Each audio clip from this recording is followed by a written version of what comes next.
Varíola dos macacos, varíola humana. Você sabe a diferença entre essas doenças? Elas são doenças muito similares, causadas por um vírus que pertencem à mesma família, aliás, o mesmo gênero, realmente muito parecidas. Mas a varíola humana é uma doença muito mais grave. A varíola humana matou milhões de pessoas ao longo da história. Ela apresenta uma taxa de mortalidade por volta de 30%. Então, cerca de um terço dos indivíduos que são infectados morriam de varíola humana. A varíola dos macacos é uma doença que tem uma taxa de mortalidade bem menor, mas que a gente tem ouvido falar bastante nos últimos tempos. A varíola humana matou e deformou milhões e milhões de pessoas ao longo do tempo.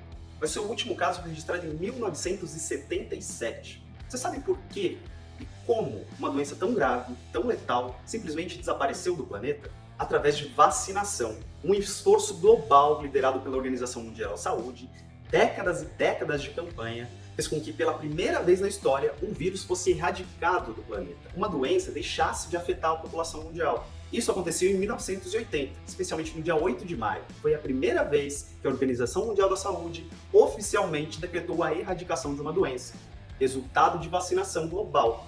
Mas varíola dos macacos? Por que esse nome? Ela não afeta humanos?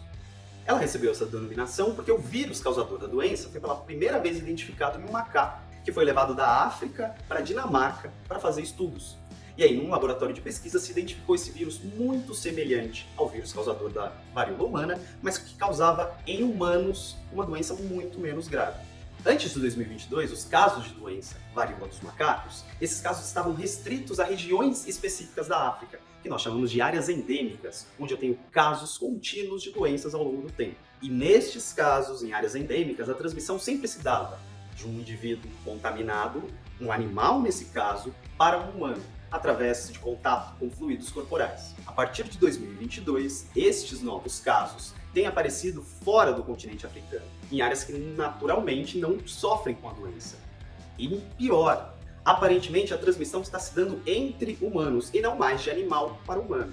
Isso reacende preocupações que já tinham sido esquecidas por conta da varíola humana, em que eu tinha uma grande transmissão através do contato direto de indivíduos doentes com indivíduos não doentes, o que aumenta muito a possibilidade de transmissão e, quem sabe, causando uma epidemia e, quem sabe, uma pandemia a nível global. Mas, felizmente, os casos e a gravidade da doença da varíola dos macacos parece ser bem menor do que a gente imaginava. A primeira razão é que essa doença, diferentemente da varíola humana, tem uma taxa de mortalidade muito diminuída e os indivíduos se curam naturalmente após um certo período de sintomas. E o segundo ponto é que, sabidamente, o vírus da varíola do macaco ele pode ser prevenido através da vacinação com o vírus da varíola humana. Testes têm demonstrado que a vacina utilizada para a prevenção da varíola humana também é eficaz contra a varíola dos macacos. Com a erradicação da doença varíola humana, a vacinação, entretanto, ela não é aplicada em nível global desde 1980.